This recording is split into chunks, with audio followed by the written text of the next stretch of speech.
Vi kører. Ja, så er du lige en tår, så ligesom vi kører. Har du en Tuborg nu? Jeg kan godt købe noget. Så. Jeg har noget at købe. Vi drikker jo Sears nu. Sears nu. Filippa, velkommen. Jo tak, jo tak. Dejligt, du er her. Du er jo den første, der er her i denne her række af unge piger, kvinder, hvor jeg som også har nævnt i en intro, at hvor vi kører over i nogle lidt andre ting, hvad vil det sige at være ung? Hvad er livet? Hvad er en opfattelse af livet? I min verden, og i andres, det jeg gerne vil forsøge at være med til, uden at lege Gud eller Messias eller noget, men det er, at der er ikke en opskrift på livet. Der er mange måder, man kan leve det her liv på, og der er ikke nogen måder, der er mere rigtige eller forkerte. Så det er lidt ligesom udgangspunktet, hvorfor vi sidder her. Og der vil også komme løbende andre, end dig, der kommer hernede. Ikke? Så sådan for at hoppe lige ud i det, så i første omgang, så vil jeg gerne sige tak, fordi du er kommet. Grunden til, at jeg har tænkt på dig, det er fordi, at jeg ved, du har ryggrad. Tager du en beslutning, så bliver den ført ud i livet. Lige meget hvad. Det koster, hvad du vil. Øvrigt har jeg hørt, at din far har det på samme måde. Koster, hvad det vil, ikke? Ja. Så sådan ganske kort, ikke? Hvad har du tænkt, inden du kom i dag? Hvad jeg har tænkt, det har været svært at tænke så meget, når man ikke har fået så meget halløjse, men jeg tænkte, at jeg skulle være klar til at åbne lidt om nogle forskellige ting. Så jeg tænkte lidt over noget, som jeg kan huske, Emilie sagde til mig dengang, at hver gang, at vi skulle til at snakke om noget, der var hårdt, så var det som om, der ligesom kom et smil på mine læber. Og så var det lidt lettere, det hele. Okay. Og det er først, at hun ligesom beder mig om at pakke det smil væk, at der rent faktisk begynder at ske en forandring, og jeg rent faktisk begynder at kunne åbne mere op over for hende, for eksempel.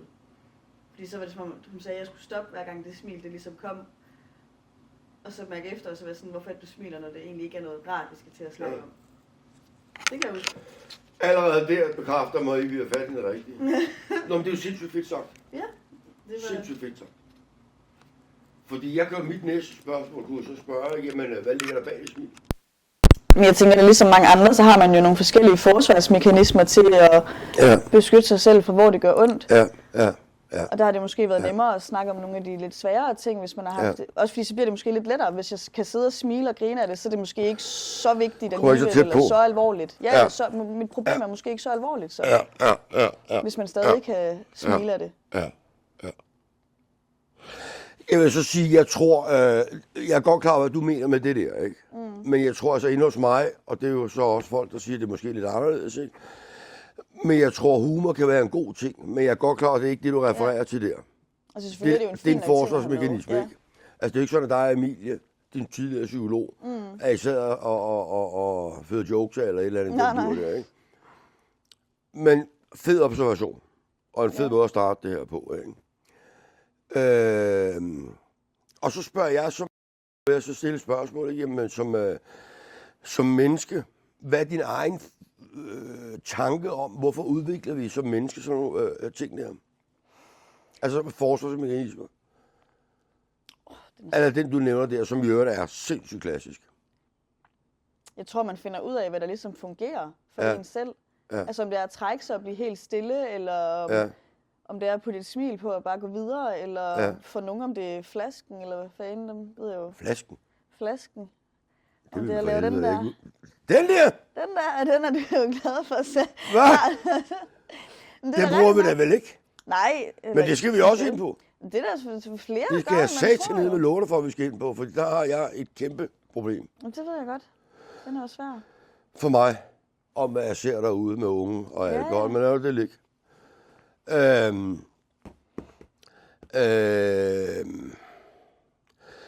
Er du typen, for eksempel, for at gå tilbage til det smil, det er genialt igen, men så stopper rosen også her nu. Er vi enige? Yes. Ikke mere, nu er det slut. Det her smil her, er du selv bevidst om det? Det var jeg ikke bevidst om, før Emilie hun sagde det. Nej. Og jeg var ikke bevidst om, at det, altså ikke fordi, som du selv siger, at det ikke behøver at være et problem, men jeg tror ikke, jeg var bevidst om, hvor svært, hvor meget, altså hvor sådan, hvad kan man sige, hvor ubevidst den ligger i. Hvad det kræver at handle på det. Ja, fordi at jeg blev ved med det, og så skulle jeg tage mig selv, og så ligesom spole 10 sekunder tilbage, og være sådan, okay, vi prøver lige en gang til, bare lige uden det her smil. Ja. Men det er næsten umuligt til at starte med, ikke? Ja, også fordi at så bliver det jo lige pludselig sårbart, og så begynder der jo lige pludselig at komme andre ting, altså så kommer der jo de tårer, man måske har gemt på, eller frustrationer, man er sandheder måske også, ting man ikke har sådan kunne indrømme og sige højt, hvad der egentlig har sådan rent faktisk ligget og dulmet. Indrømme er det rigtige ord. Ikke fordi jeg prøver at gøre det forkert. Jeg tror, indrømme er et fint ord. I mit tilfælde var det fordi det var også lidt at indrømme, hvor skidt det egentlig stod til. Og hvor mange ting, der ligesom skulle ændres på eller hankes op i. Ja. Jeg tror, det var svært at indrømme, hvor galt den var. Fordi som du selv siger, jeg er jo et velfungerende menneske, og udad til, der kunne mor og far jo ikke se, der var noget galt. Nej. Fordi at det hele, det jo egentlig spiller, og hverdagen den kører, og de gode karakterer var inde, og fint på plads med arbejde, og ud og opleve ting, og dit og dat. Der har det jo kun været mig selv, der har været så meget, hovedet har rodet. Ja, det har været op hos dig selv. Ja. Når jeg sætter spørgsmålstegn ved ordet indrømme. Ja. Indrømme, det er jo, kan man sige, det er næsten ligesom at sidde i kirken, ikke? Altså, jeg tror ikke, mennesket har, for eksempel mig selv, jeg ved ikke, altså nu har jeg jo næsten ikke nogen problemer i mit liv. Så der er ikke så meget at indrømme. Men at indrømme, det er mere, jeg har svært ved at gøre mig sårbar. Jo, 100. Jeg vil helst ikke have, at folk ser, at jeg har det skidt. Og der ved jeg, at jeg har udviklet nogle mekanismer, som gør, at det er næsten umuligt at spotte, hvor Michael befinder sig henne. Rent humørmæssigt eller følelsesmæssigt. Ikke? Som i øvrigt kan være sindssygt hårdt. Sindssygt hårdt. Hvorfor kan det være sindssygt hårdt? Og gøre sig sårbar? Ikke gøre, altså det her med at dække over sin sårbarhed. Altså hvorfor det er hårdt? Hvorfor kan det være hårdt? At dække sin sårbarhed? Og dække over sin sårbarhed. Mange gange er det ubevidst. Det er noget, vi lærer. Altså umiddelbart så tænker jeg jo, at når du dækker over din sårbarhed, så kræver det jo sindssygt meget energi. Tak. Først og fremmest. Fortæl mig lidt. Hvad er det betyder? Altså for det første, så går du jo med det hele selv, og det kræver sygt meget energi, og så kræver det jo også sygt meget tankemøller, og det er jo det, der går og så fylder i din hverdag, hvis det er, at du ikke tør gøre dig sårbar, og så spilder du sygt meget energi, du kunne bruge på alt muligt andet. Men jeg kan også godt forstå, at det måske kan være hårdt at gøre sig sårbar, fordi det er jo en tillidserklæring i stor stil, når det er, du ligesom gør dig sårbar over for et andet menneske. Du giver jo et stort stykke af dig selv, hvor du sådan, det her, det altså kan man sige, kan du bruge mod mig, hvis det endelig var, men jeg stoler på, at du ikke gør det, fordi at nu viser jeg det den her, fordi jeg faktisk har behov for at snakke med dig om de her ting, og gøre mig sårbar og åbne op, fordi jeg har brug for din støtte eller din tryghed, som jeg ved, du kan give mig. Vi hopper lidt rundt, fordi vi er allerede rigtig godt i gang. Jeg ved, at du af andre årsager, ved jeg, at du er meget vældig hos dine veninder.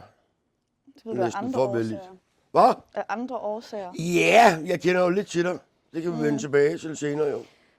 Ikke også? Og mine veninder. Nej! Men er du typen, der kan finde på, hvis man har det skidt? Rigtig skidt. Nu snakker jeg ikke om, at der er et eller andet, der driller eller et eller andet. Er du typen, der kunne finde på at gå til en af dine veninder og sige, prøv at jeg har brug for et militær og sådan noget og snakke om det her? Det var jeg ikke førhen. Det er jeg blevet. Er du det? Det er jeg blevet nu. Førhen, der gjorde jeg det ikke. Førhen, hvorfor gjorde du det ikke? Før jeg selv startede mit psykologforløb, der gik jeg ikke til mine veninder. Eller til min familie, for den sags skyld. Det var meget, for mig var det meget, jeg var bange for at være en belastning. Jeg var bange for, at, fordi de havde nok selv at deale med sikkert, så de skulle ikke til at deale med mit lort også, eller skulle lægge øre til det, når de selv havde noget, eller igen, hvis de havde det værre end mig, så skulle jeg da ikke komme med mine små problemer, som jo så ikke var små problemer, og belaste dem med det. Hvor jeg efterfølgende har fundet ud af, at det må man gerne. Og sådan, det er kun en kærlighedserklæring nærmest, hvis du rent faktisk kommer til nogen og fortæller dem om, hvordan du reelt har det, i stedet for bare at put on a show og tage smilet på, som vi snakkede om tidligere. Og så bare tage det på og være sådan om alt er luller glade dage. Når jeg spørger, det er jo forskelligt fra menneske til menneske, ikke? Altså jeg ofte siger, altså folk har en fornemmelse af Michael. Ikke? Og det vil sige, der som regel, når han endelig er her, så er der knald på, ikke? Der er en vis energi med mere, ikke? Og det er som om, det ligger i luften, at folk forventer, at når først Michael træder af tøren, så sker der ting og sager, ikke? På den gode måde. Der er det gang i den, og bare, ikke? Men de dage, hvor jeg er stille, alle har stille dage, så kan jeg nærmest blive angst ved at gå herned, ikke? For jeg kan mærke, at jeg har ikke kræfterne til at være ham i dag. Og jeg er bange for, at folk kommer og siger, er der noget galt, Michael? Er du sikker på, at der er noget, vi ikke skal snakke om, ikke? Og jeg kender ikke noget værre, så jeg har lyst til at hakke dem ind. Og sige, lad mig for helvede nu bare være, ikke? Jeg er træt i dag. Ja, men mit problem er, at jeg har lært de her mennesker, at sådan her er Michael, ikke? Og det vil sige, hvis jeg lige pludselig viser dem noget andet, en anden side af Michael, for eksempel den stille Michael. Så det er anderledes. Ja, så er jeg 100 på, ikke? Tror jeg. Men så går der hver halve time, så kommer jeg ned på kontoret. Er du okay? Er der noget, vi skal snakke om, ikke? Og så noget for mig, det er et fucking helvede. Hvor jeg mest har lyst til at sige, kan du ikke bare skride for helvede, lad mig være med. Det er der, hvad? Du tror ikke, der nogle gange måske også er noget? Er noget hvad? Altså er et eller andet, du egentlig gerne vil Jo, gøre? for helvede! Altså selvom du er stille. Jo, man kan godt for være helvede. træt, men... Er du da sindssygt? Men mit problem er, at jeg kan ikke finde ud af det. Fordi det er jo der igen, hvor det kommer ind, det her med at gøre sig sårbar, ikke? Hvor det kommer, hvor er en eller anden årsag dybt for mig et eller andet sted, ikke? Jeg skal satanede ikke gøre mig sårbar. Jo, og det kommer også ind. Der findes nogle 2-3 mennesker, jeg gør mig sårbar overfor. Som du selv kender nok. Men det vender vi tilbage til.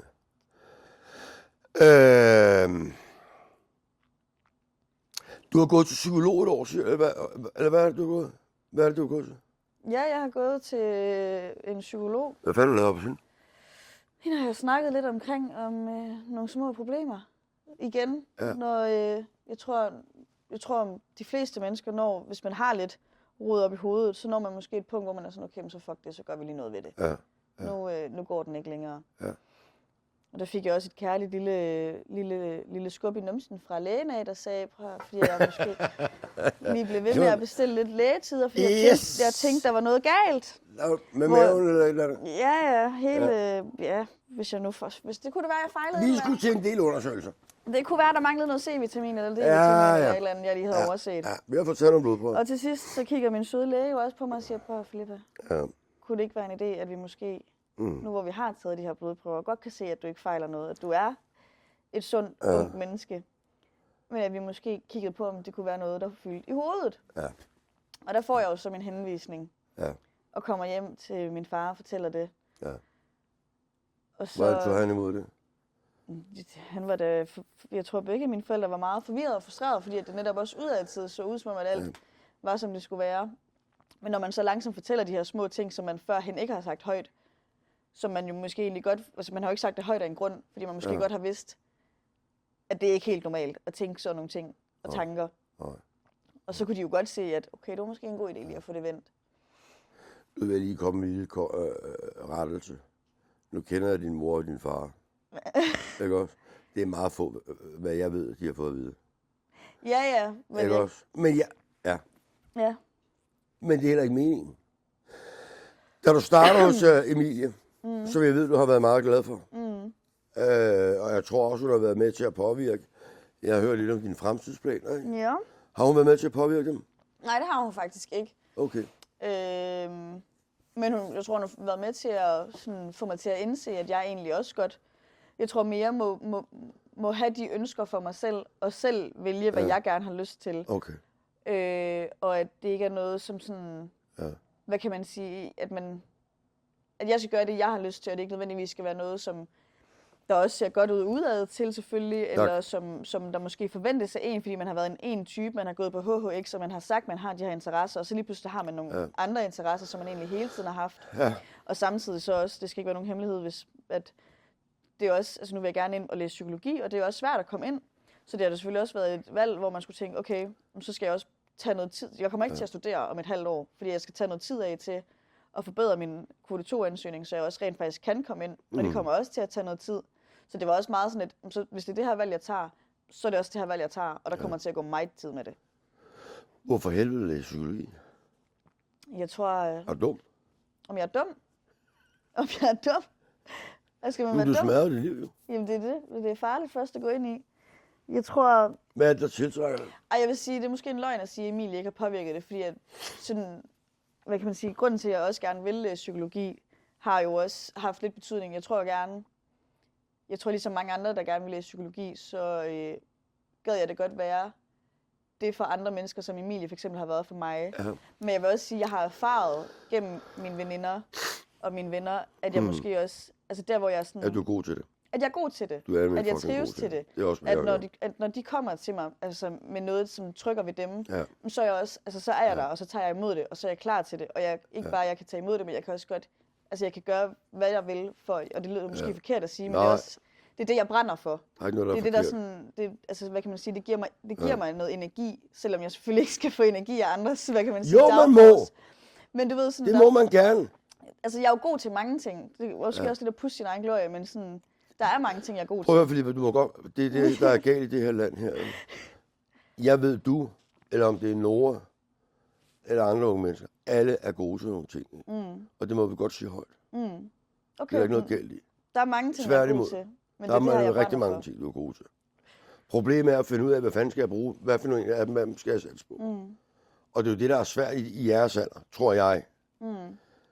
Det er for eksempel også, hvis du tager ham, der sidder bag kameraet der, ikke? Jamen for helvede.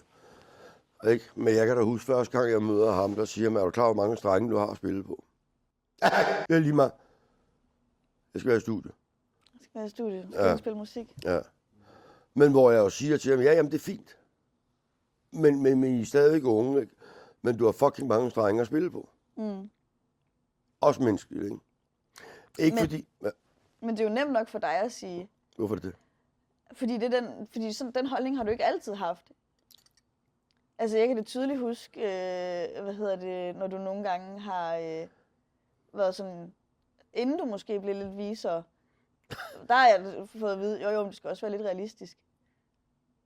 Jo, men realistisk mener jeg jo, at jeg tror, en af de bedste ting her i livet, man kan gøre, og der er jeg nok den svageste af dem alle, hvis man endelig skal snakke sig selv ned under gulvbrædderne, det har jeg været god til i 57 år. Ikke?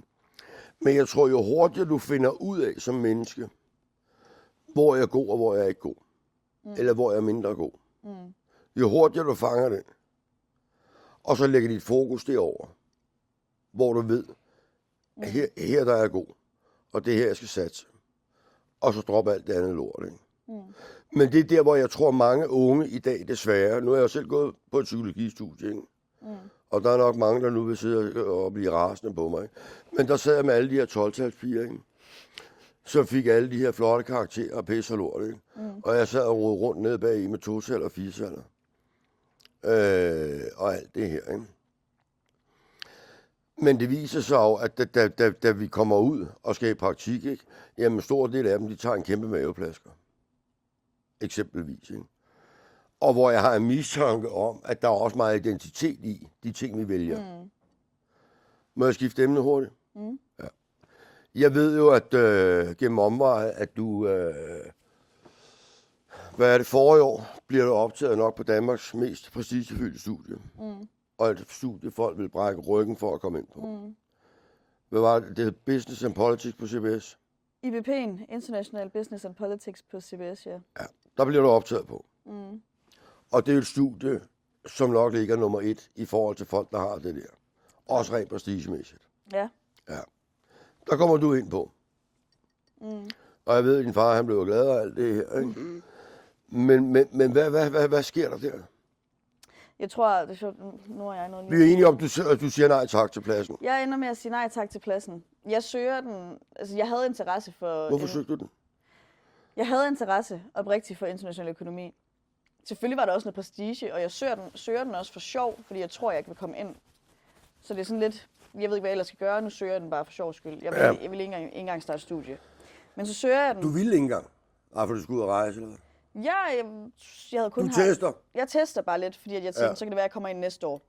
Hvis jeg allerede har søgt den en gang. Ja. I mellemtid, der er jeg i Canada på skisæsonen, da jeg søger den. Ja. Og så kommer jeg jo hjem fra Canada. Og der er det samtidig, at jeg går til alle de her lægebesøg og får min psykologhenvisning.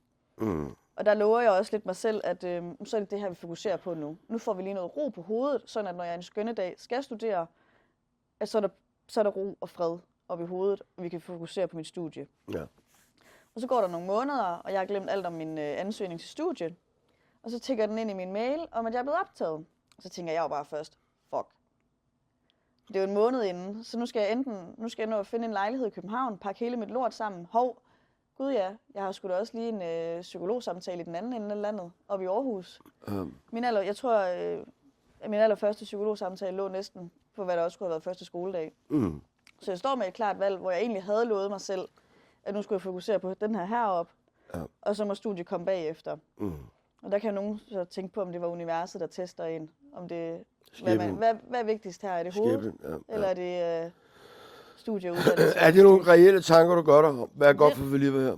100. Ja. Og jeg tror, fra da jeg får mailen om, at jeg er blevet optaget, der tror jeg 100% godt, jeg vidste, hvad det rigtige valg ville være. Ja. Men samtidig så er der også nogle tanker fra folk omkring en, der er sådan, skal du ikke også snart til at starte studie, og det ville da være godt at sige ja til, og som du selv er inde på, det er et fint studie, og det ville sikkert have været et skide godt studie, men også et meget konkurrencepræget studiemiljø, som nok ikke havde været så sundt at være i, hvis man oven i købet i forvejen havde nogle andre ting at bokse med.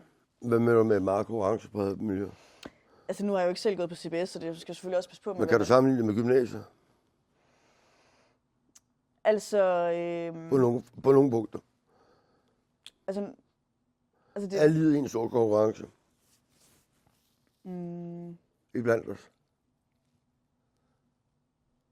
Altså min far, han fortæller mig jo på min første skoledag, da han kører mig på vej på første skoledag på Handelsgymnasiet, der fortæller han mig jo, mens to af mine andre venner sidder i bilen også, der fortæller han mig jo, at det her, de næste 3 år, det kommer til at danne, grundlag for hvilken hylde du kan vælge fra senere hen i livet. Ja. Det er så rent fagligt.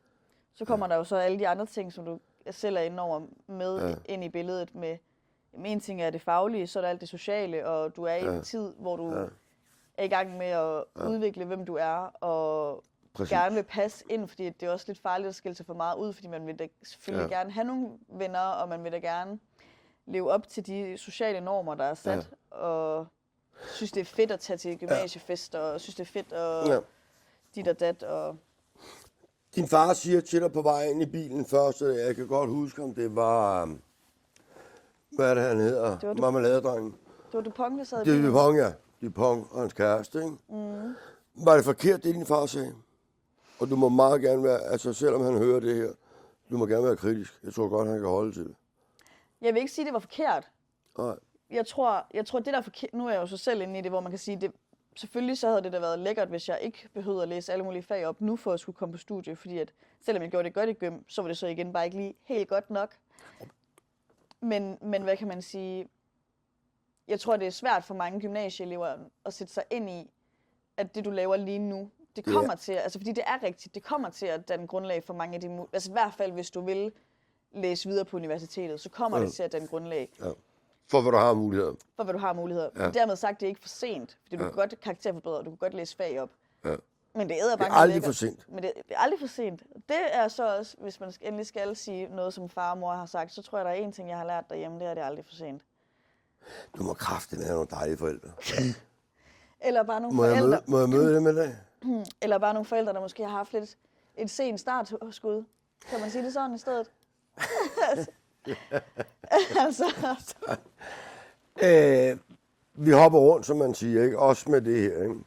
Filippa, jeg har jo læst en rapport, som er baseret, ikke? At hver anden 19-årig pige går til psykolog. Og så kan man ud bare tænke, det er kraftigt mange. Ikke? Er det det? Altså kan man sige, ja, hver anden pige, det der er alarmerende, synes jeg. Ja. Det er mange. Ja. Nu siger du 19 år. Det er jo selvfølgelig også en tid, hvor hvad kan man sige, man er lige blevet færdig med gymnasiet. Når du er 19, så er du lige gået ud af gym. Ja. Og hvad kan man sige, det er også der, hvor det er første gang, når du er 19, og du lige er gået ud af gym, det er første gang i dit liv, du rent faktisk skal tage stilling til noget. Altså der er ikke, nu har du gået i børnehave, så er du gået direkte i folkeskolen, så er du gået direkte til gymnasiet. alt har ligesom, der har været den her rutine, og alt har været faststemt. Jo, du har lige skulle tage stilling til, om du skulle på et rødt eller et blåt gymnasie, så det er egentlig det. Nu ligger hele verden lige pludselig åben for dig, og samtidig med, at det skal ikke være nogen hemmelighed, der har været, altså det er der jo også meget at snakke om, altså der er jo et pres på piger, både fra sociale medier og fra veninder. Og... Må jeg afbryde dig? Ja. For det er lige præcis det, du er inde på nu der. Jeg blandt andet interesseret i, ikke? Det pres, du snakker om. Mm. Jeg ved godt, du siger til mig, at jeg er den forkerte at spørge, for jeg synes ikke, jeg har følt det helt. Men du må have oplevet det. Hvad er det for en pres, du snakker om, der for eksempel er på et gymnasium? Altså, der er mange, der føler et pres for at skulle passe ind, altså følge med på, hvad der er på mode. Lige nu, der skal du skal have jeans på, som gerne skal være smøget op, og det skal gerne være med de nye Havaianas, gerne i en eller anden farve, og så skal der jo være en mavebluse til, og så skal du også lige kunne se godt ud i den mavebluse, og passe ind, og hvad navlepiercinger er det også inde nu, og det hele. Altså alle de her ting, pas ind, opfør dig på en bestemt måde. Med henblik på hvad? For at folk gider at snakke med dig. Ja, for at du kan være en del af fællesskabet. Tak. Ellers så ryger du ud.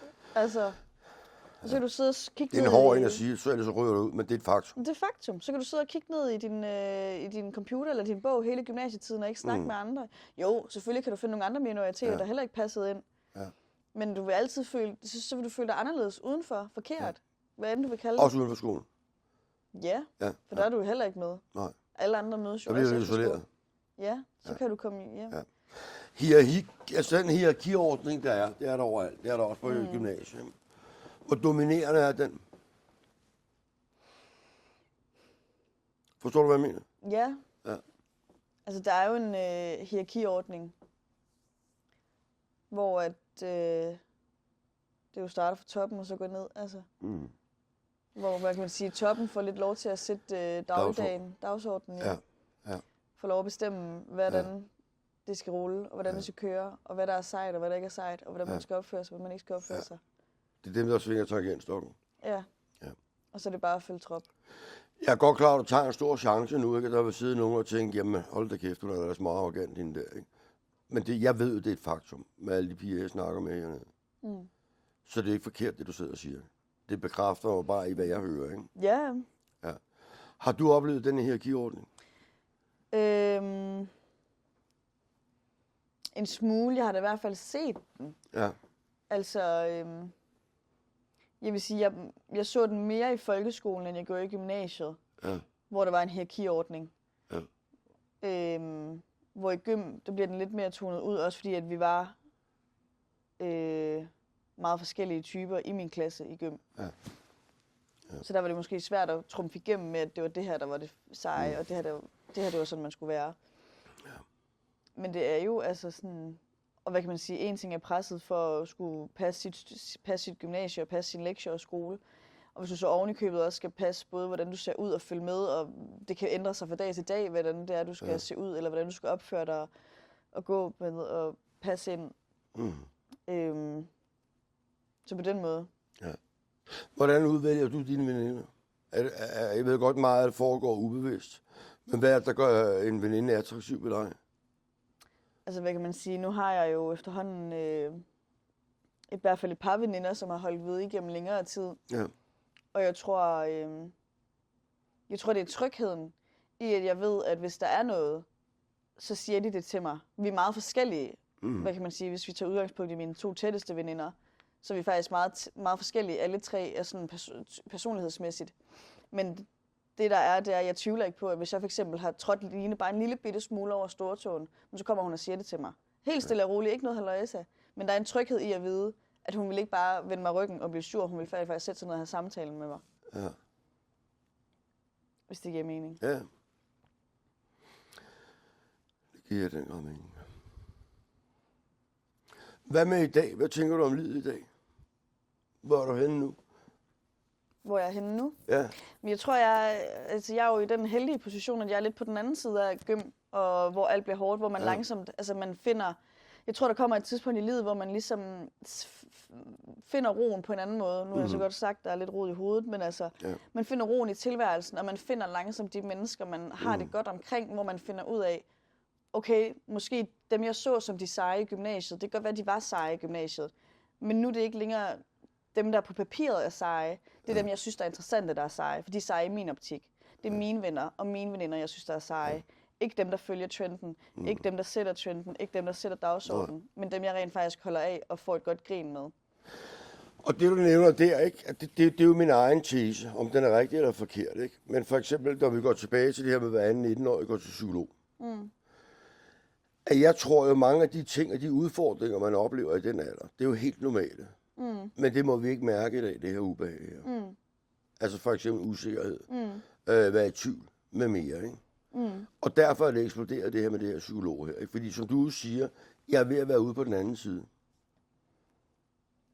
At jeg tror, de år der, de er et fucking helvede for de fleste. Altså det her med at finde sin vej. Du ved jo ikke engang, om du selv er i de år. Præcis. Det er jo det, du er ved at finde ud af. Og hvis du så bliver præget af andre i mellemtiden, som prøver at forme dig ind til, hvem det er, du vil være, eller skal være for at passe ind, men der er egentlig noget andet i dig, der kalder på at være noget andet, så bliver det jo ubehageligt, fordi du kæmper imod dig selv, fordi du prøver at please nogle andre på den måde. Tror du folk, piger, drenge, er bevidste om det, når de ligger derhjemme på deres værelse, og hvor meget de går på kompromis med sig selv, for at fitte ind? Nej, altså... Nej, det tror jeg ikke. Jeg tror ikke, folk altså, hvad kan man sige? Jeg tror ikke, folk er bevidste omkring, hvor meget de går på kompromis med sig selv, når de ligesom lever op til... Altså, hvad kan man sige? Nu bliver det så også meget andre ting, men så kommer der jo sådan noget som TikTok og alle mulige andre begreber ind. Altså sådan noget som X, så sætter sig jo... Nu ved jeg ikke, om du ved, hvad et X er. Men altså, det er jo også blevet en stor ting, det her med, at om det er et ikke at løbe på den måde, det er et ikke at gå på den måde, eller stå på den måde, have det tøj på, læse den bog, eller sådan noget. Det bliver alt sammen nogle ikke, som du ikke selv kan styre, men du bliver overbevidst om, at der er så mange checklister for ting, du ikke må gøre på bestemte måder, altså som også ligger et pres. Og igen, altså sådan, hvis du egentlig synes, det var mega fedt at gå til badminton, men du får at vide, det er et fucking ikke. Nå, okay, men så stopper jeg med at gå til badminton. Ja. Altså sådan, du går imod, hvad det er, du egentlig gerne vil. Og der er jo andre, der gerne vil gå til badminton, så du skal jo nok finde nogle andre, der synes, det er fucking fedt at gå til badminton. Ja. Det er et dårligt eksempel, men altså, det kunne have været hvad som helst. Så springer vi en lille bombe, ikke? Jeg ved ikke, om dem, der sidder og kigger på det her nu, ikke, har regnet ud, at du er min datter. Ikke? Far. Som jeg jo siger til mange, midt i det alt. Og det er også derfor, du sidder som den første. Hvordan... og det er ikke, fordi vi skal sidde og lave et regnskab over at analysere din barndom med mere. Ikke? Men hvor meget tror du, mor og mig har bare været med til at præge dit liv? Både i en negativ og en positiv retning.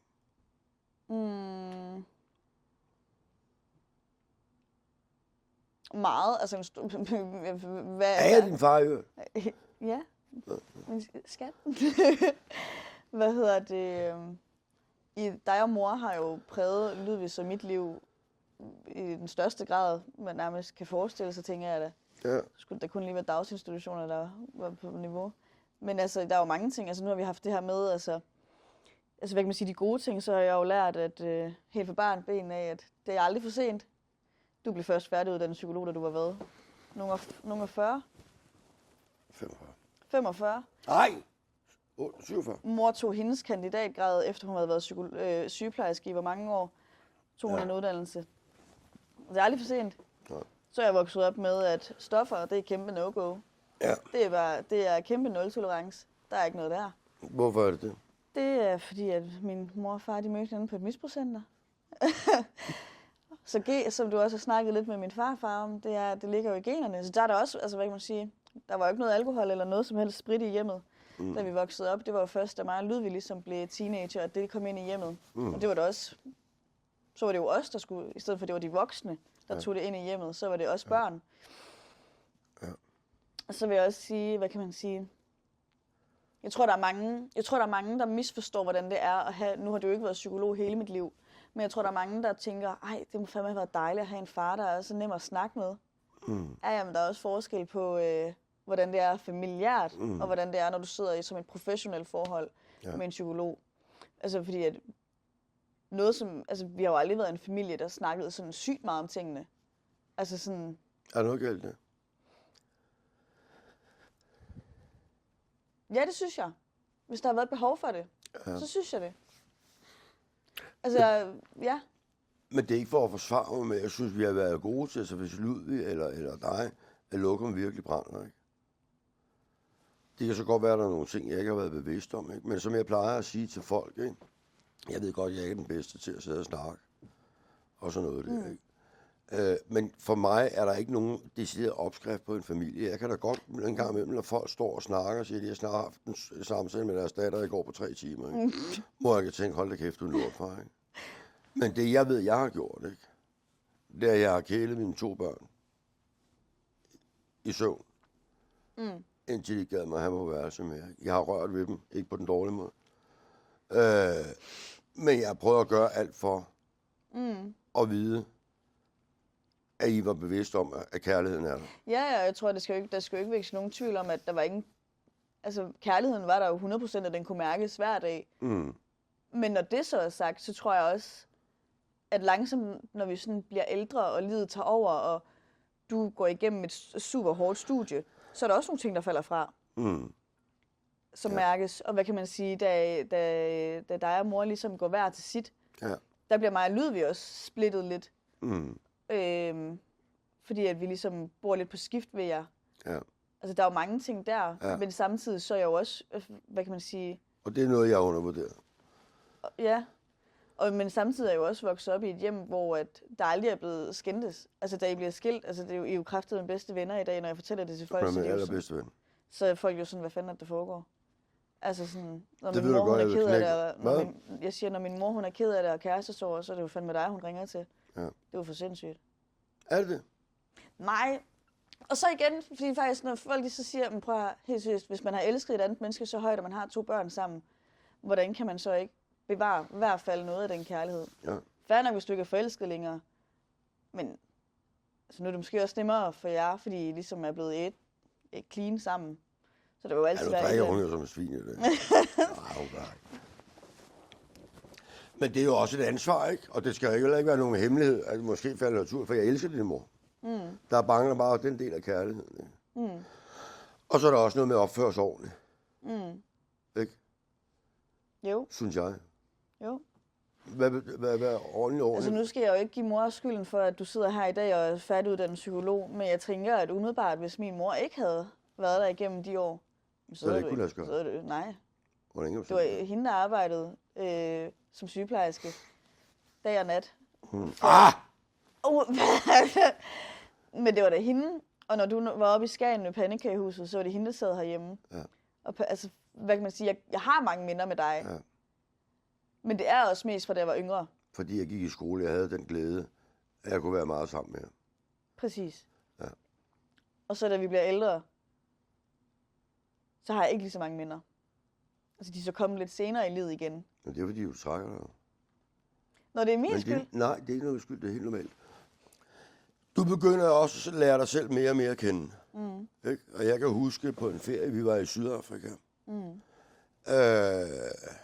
Som jo er hvis ikke den fedeste ferie, jeg nogensinde har været på. Sammen med. Men jeg kan også godt mærke, at der er nogle ting, der driller dig. Og vi har en aften, hvor du bliver ked af det. Kan du huske det? Med det der, hvor de dansede det der hula hop eller altså. Nej, var det ikke hjemme på værelset? Det kan også godt være, der var noget. Jo, nej, jeg kan godt huske det. Ja, hvor Ludvig trækker sig. Og hvor vi 2 sidder og snakker. Kan du huske, hvad jeg fortæller dig den dag? Nej. Du giver udtryk for nogle af dine tanker, ikke? Også sådan lidt med Ludvig og med dig selv og med mere, ikke? Og måske jeg kunne gøre ting. Jeg kan godt huske, hvad der var, der rodet. Ja. Og hvor jeg jo prøver at fortælle dem, prøv at høre her, jeg har det jo på samme måde, skal. Alle mennesker har det sådan her. Jeg går godt ikke hjælper en skid at høre det ord, ikke?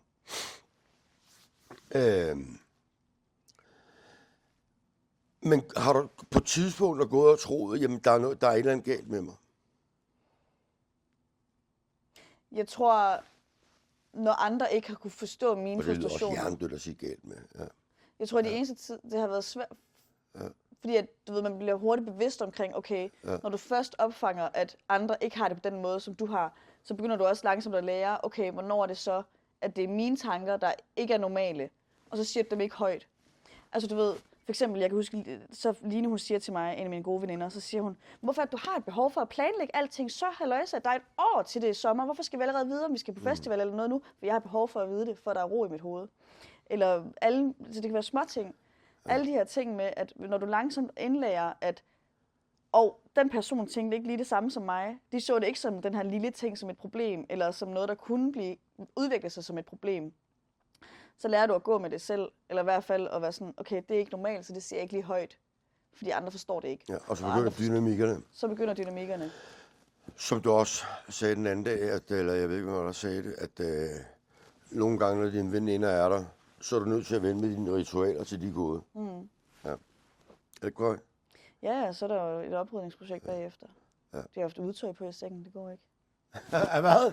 De har haft udtøj på i sengen. Ja, det går ikke. Hvad hvis de har siddet Fy for helvede. Fy for fanden. Fy for helvede. Der hvor hvis man skulle tage hen imod en afrunding, ikke? Og jeg synes, du har sagt nogle, jeg siger det bare, jeg siger det, ikke? Men det er nogle geniale ting, du er inde på, ikke? Der hvor det går op for mig, vi har været på nogle ferier sammen, nogle dejlige ferier, ikke? Men som jeg har fortalt til mange mennesker, ikke at udlevere dig, ikke? Men når vi skilles om aftenen, og så vi siger klokken 8.30, mødes vi til morgenmad. Jeg er der 8.15. 8.15. Så kigger du på mig, og så siger du, jamen far, jeg mener det, det er 8.15. Hvor jeg siger, ja, bare roligt, 8.15. Og hvor du sådan et halvvredt frustreret siger, jeg mener det far, det er 8.15. Og der er jeg jo nogle gange gået og tænkt, nu slapper der kraftigt. Men der begynder jeg at få en fornemmelse af, når jeg kigger tilbage. Også med de ting, vi har fundet ud af her, inden for den senere tid. Det er faktisk noget, der betyder sindssygt meget for dig. Med min OCD, så er det vigtigt, at hvis der bliver sagt 8.15 eller 8.30, så er det der, det er. Og der er jeg gjort jeg kommer stadig til at være der kvarter før dig, men jeg forventer ikke, du er der, før vi har aftalt. Ja. Men der har jeg gjort dig forkert. Det er en måde, man hurtigt kan komme til at gøre folk forkert på. For jeg har ikke forstået det. Jeg har mere tænkt om, hun er sgu da småhysterisk, ikke? Men det her, det er rent faktisk noget, der er sindssygt relevant for dig. Det er jo ængsteligheden, der kommer ind. Ja. Og jeg kan ikke forklare, hvorfor. Nej, og det er det, du ikke kan. Det er jo det, du ikke kan med mange, både OCD og ADHD og sådan noget ting. Du kan ikke forklare, hvorfor. Du skal ikke forklare. Nej, det siger... Jeg ved godt, hvad du mener. Ja. For det kan ikke forklares. Det kan ikke forklares. Det er jo min hjerne, der spiller noget, som gør, at hvis du er der i kvarter senere, vi har aftalt, så buldrer min angst. Ja.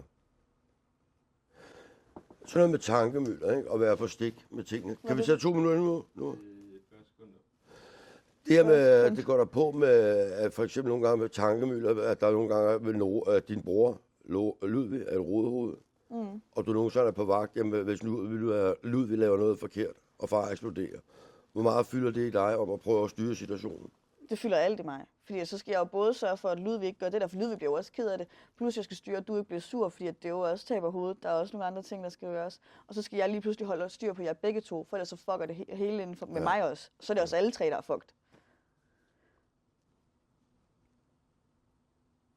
Tak fordi du gad at komme. Tak fordi jeg måtte. Du er den dejligste pige. Hvad? Og jeg er glad for, at du har bedt om noget hjælp. Ja. Og vi får styr på det. Og nu får vi se, om du kommer ind på psykologistudiet over det næste år. Men som jeg plejer at sige, og som jeg også siger til Nora og alle andre, er din beslutning taget, så bliver du psykolog. Alt, hvad der er dit, vil aldrig forlade dig. Så bliver du psykolog.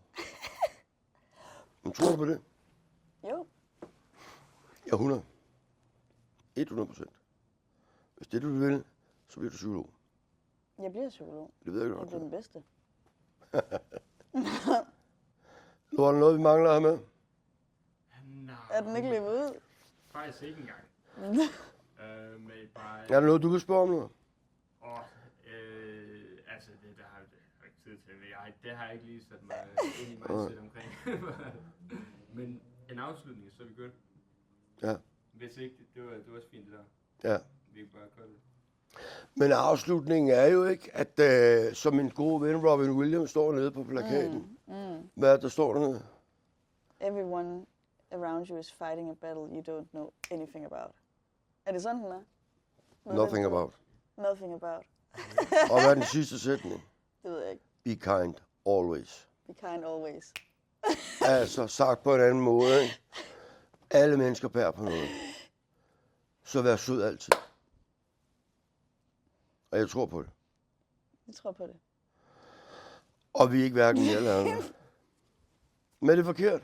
Hvad fanden siger jeg griner, hvorfor? Men fordi vi skal Godt bare nu. sådan et punktum. Jamen, det er da også et punktum at bringe stjernen over alle på banen. Ja, Ikke? okay. Everybody, alle bærer på et eller andet. Så vær sød mod alle, du møder på din vej.